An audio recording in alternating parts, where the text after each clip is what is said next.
Hi, I'm Mike, and today we take a look at one of the newest tools on the ranch, our zero-turn mower. We'll take a look at how it works, why we have it, and the maintenance behind it on Our Wyoming Life.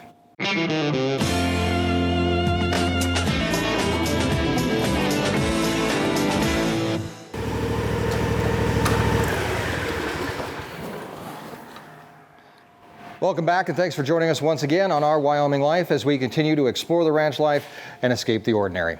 I've had a lot of requests for a video just like this, and this is about as close as I get to a how-to video, so we'll see how it goes. But this is the zero-turn mower that we actually bought at the end of last year. We had a John Deere 445 tractor that we used as a mowing tractor.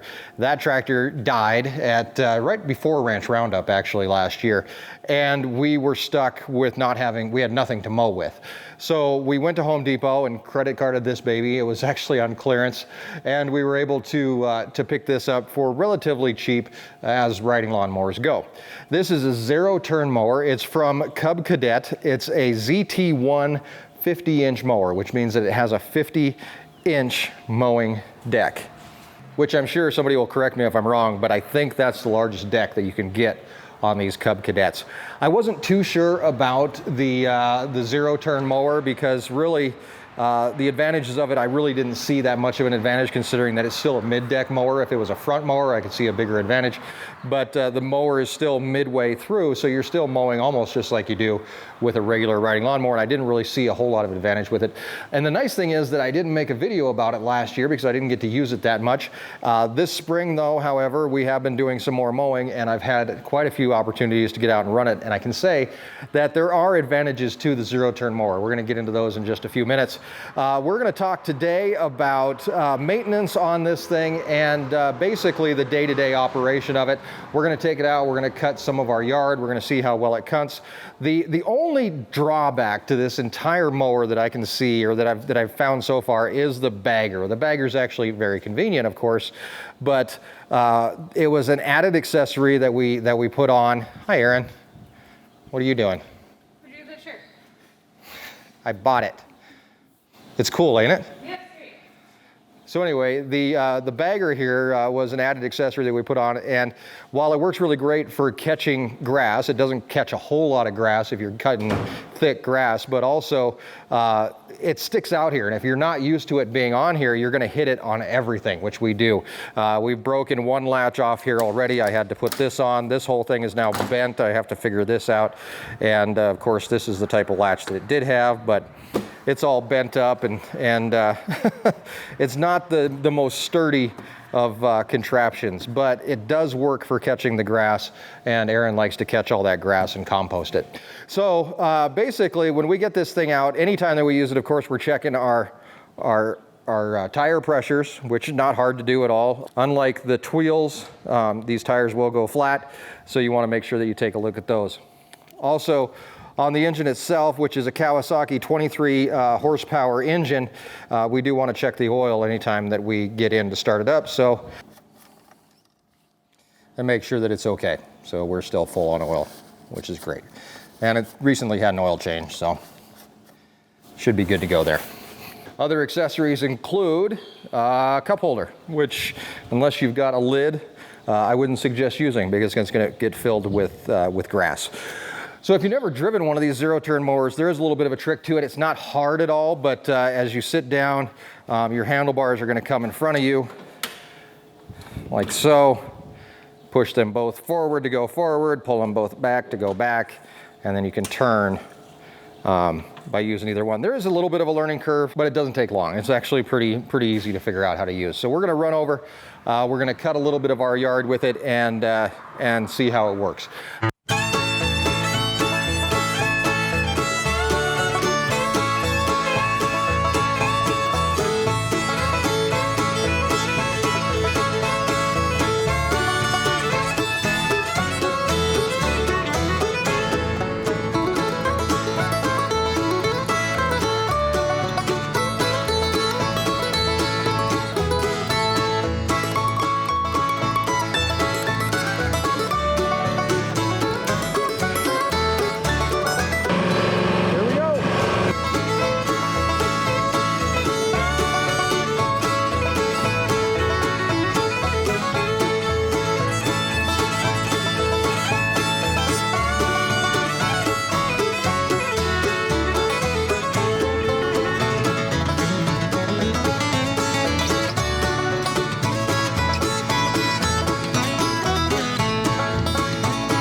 Okay, so one thing that we do run into is the fact that we have a lot more than just our yard grass to mow here on the ranch. So this lawnmower has been basically recruited to mow everything from field grass to our lawn. And one of the things that causes is, of course, the premature dulling of the blades. So if you have a lawnmower and you're wondering if your blades are too dull, there's one easy way to find out.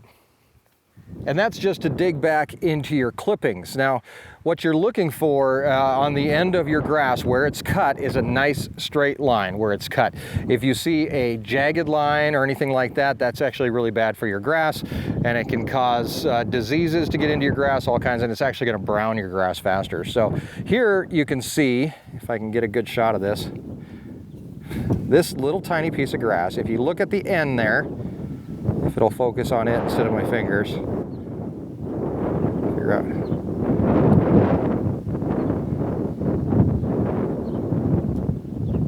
Well, if we can't see it, trust me, the end is all ragged there on that little tiny piece of grass.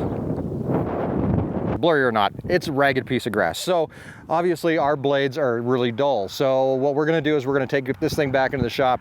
I'm gonna show you how I sharpen blades, and I'm gonna show you a few different ways to do it so that you can sharpen blades on your lawnmower.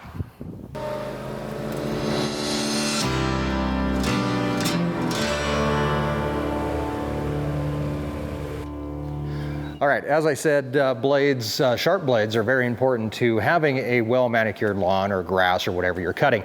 And blades will stay sharp for a long time. If you get sharp blades, you start your season with sharp blades, you're only cutting your lawn, you're probably okay. You may still have to sharpen maybe once or twice throughout your season, depending on how much grass you cut.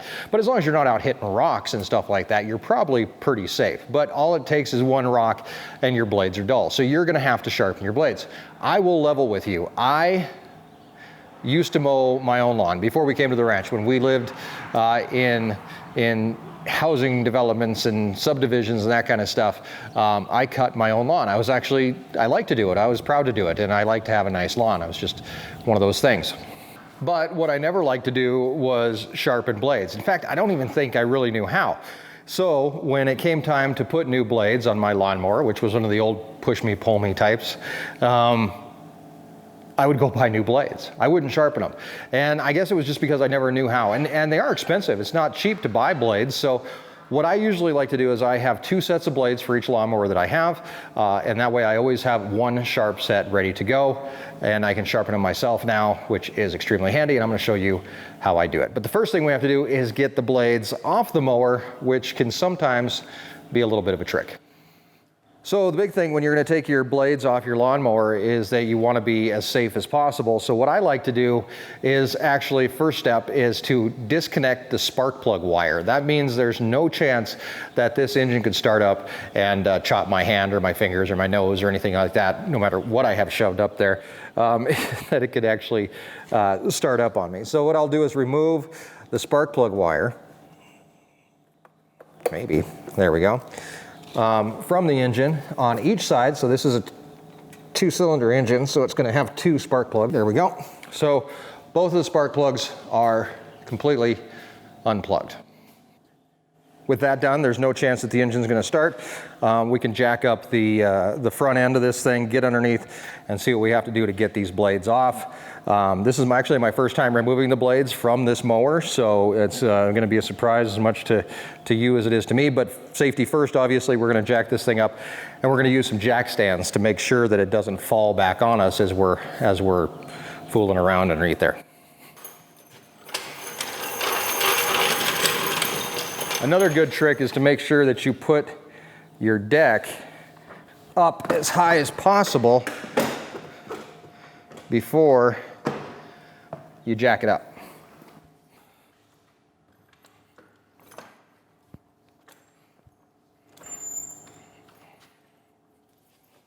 I know for a fact they make an actual jack for this, but and I used to have one, and it actually had locking mechanisms on the jack, so you could almost use the jack as jack stands as well. But because we don't have that, we're going to grab some jack stands and get them underneath here, just to make sure that nothing is going to come down on us. With our jack stands in place, we should be able to remove this jack.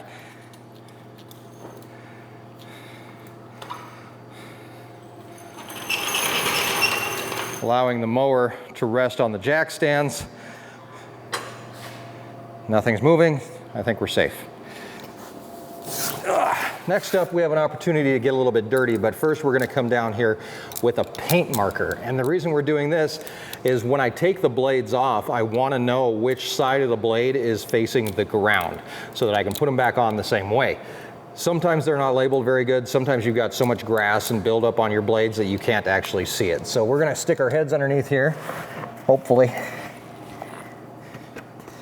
Taking off our hat so that we can get underneath here. Now there's 3 blades on this mower, and we want to be able to know which side is the ground. So we're just going to put a G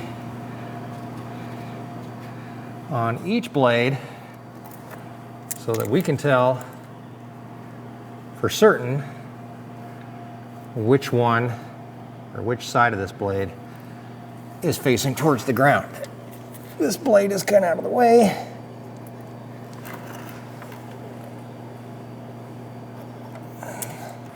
Save the hat. A little paint on your finger never hurt anything. All right, so next up, we've got to get the blades off, which is just a matter of finding the right size wrench to get them off. All right, 7/8, too small. 15/16, just right. Okay, so there we go. Now we know we have a 15/16 underneath there. We'll just grab ourselves a wrench and twist these off.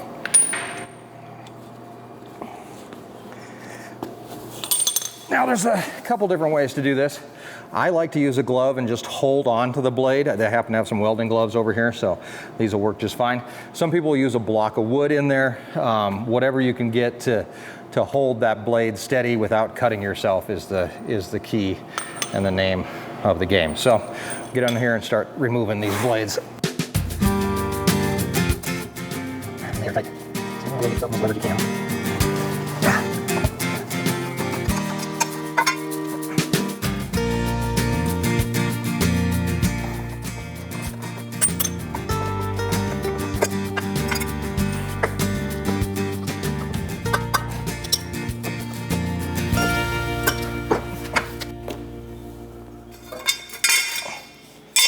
Okay, there we go. We have 3 blades off of there, and we're going to take a look at this. You can see how dinged up they are. With what can only be known as Murphy's Law, it's now raining outside.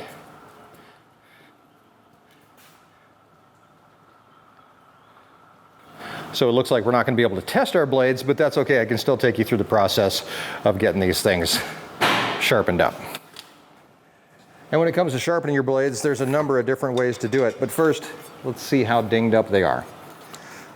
So obviously when we sharpen these, we want to take out any dings or divots or anything that are in the blades themselves. The G there, that's the direction that's facing the ground. And we can see there's a couple dings in this blade, more on this side it looks like. You can see a few divots. This one looks like it took the brunt of everything. Lots of divots out of that blade. Some big chunks taken out of there. And this one also hammered. Not the best looking in the world. The goal while we're sharpening these blades is to try to get every single divot and everything else out of these blades as we go along. So there's a few different ways to do this. One way is to actually use a file, which is probably the most precise way, honestly, if you're going to do this, but it's also probably one of the more easier ways to probably screw things up. So you want to make sure that you get this blade here sitting the way that I want it, obviously, and that you have it held secure in your vise. And what you're going to want to do is actually just use your metal file and follow the same contour that's already on here on the blade. You're going to cut down motion.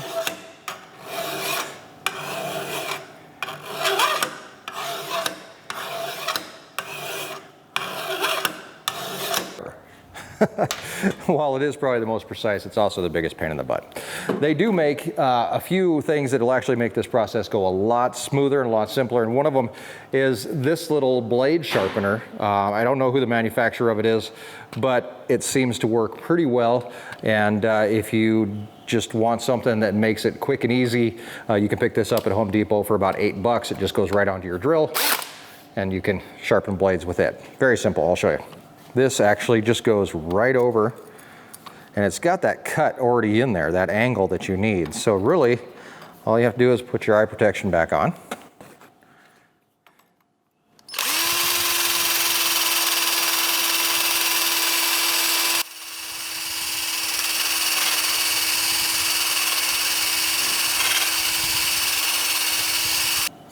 Now this edge doesn't have to be razor sharp for it to cut well. What it needs to be is smooth. And once you get rid of those divots, then you've got it smooth again.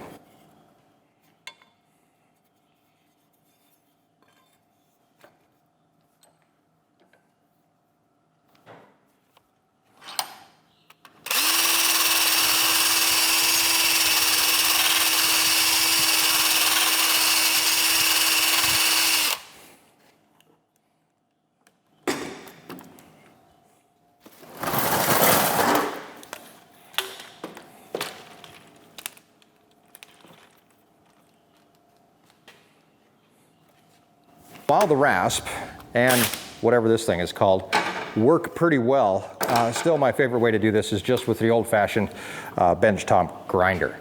This is going to be the fastest way to do it, although you do have to be a little bit careful. But I really have no doubt that if you work slow, it does work a little bit better. For this, you definitely want to have eye protection and you want to wear gloves just to make sure that nothing's going to jump out and bite you. And you probably want to have it plugged in.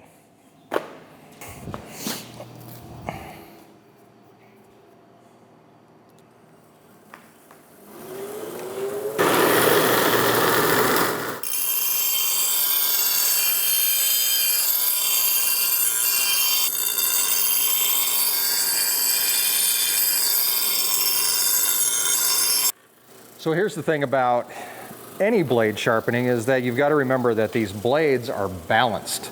They're balanced for a reason, and that is to make sure that they spin evenly while they're on the mower.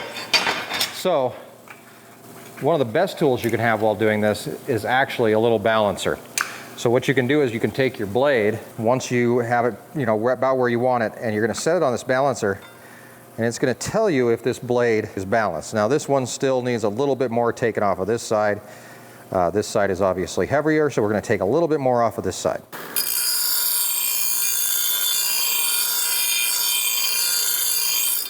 And it doesn't take much.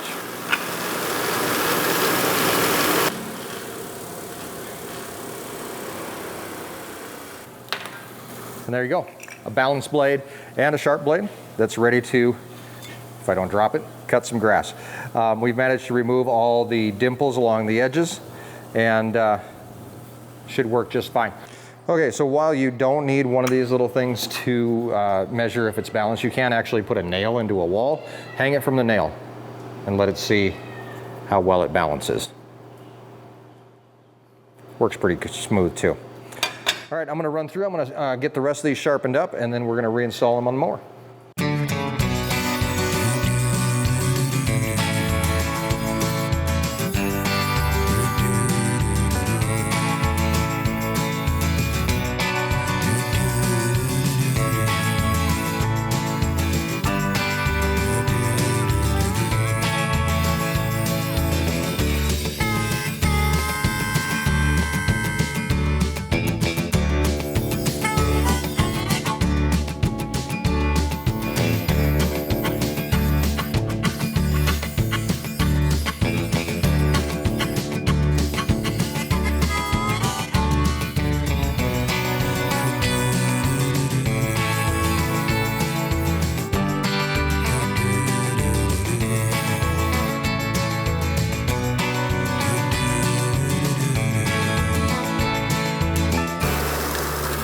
One other thing you can do if you have a lot of buildup of grass on it is actually hit it with the wire wheel, and then that gets rid of that grass, so that's not affecting your balance. Look at that.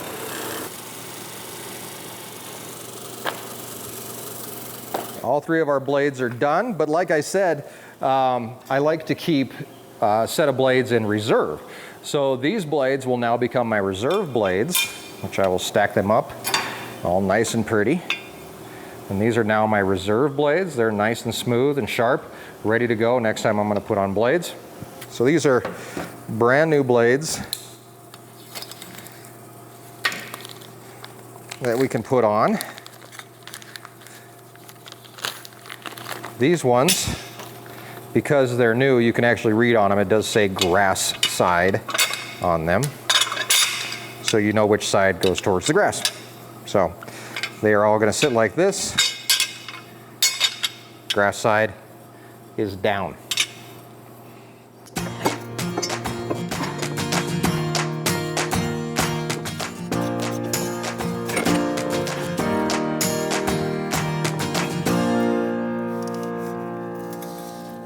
All right. Okay, so that's it. The mower's all put back together. We just got to drop it down. Of course, it's still raining, so there's not a whole lot we can do to go out and test it, but of course we got new blades on, so I have no doubt that it's going to work just great. I feel like Michael Jackson. Because I'm bad. Woo! All right, moving right along, let's check out the rain. Let's see how it's doing. Hey, look, pigs are out. Hey, piggies, go back to bed. Hey, go back to bed. Get out from underneath the baler. Go back to your house. Come on, piggies. Pigs are out. If anybody cares, let's put the pigs back in really quick. Has nothing to do with anything that we're doing with the lawnmower, but we can chase pigs around in the rain. It's a nice way to wrap this up, huh? Michael Jackson impersonation and chasing pigs around. Should name one of the pigs Bubbles. All right, guys, back in your house. Back in your house. Look at that. Woo, we got a little waterfall going on. Little river runs through it into the pig pen. All right, hey guys, no, that's not your house. Hey, I'll open up your door. Relax. I'll open your, no, don't run away. I'll open up your door for you. Hey. Oh, I don't even need to open the door. Come on, kiddo. Come on, go back to your house. Go back to your house. Pigs. That's it for me today. Thank you very much for hanging out with me. I hope that maybe you learned something and we can save you a little bit of money. You don't have to go buy new lawnmower blades every single time that you change out your blades, but the less stuff you hit, the better off you're gonna be. No rocks, just say no. Stick around, we've got more coming up this week as we continue our daily vlogs here on Our Wyoming Life. We hope you have a chance to subscribe, and thank you for helping us reach 150,000 subscribers. That happened today, and you guys rock. Thank you very much. We'll see you next time right here on Our Wyoming Life. It's raining. Yeah!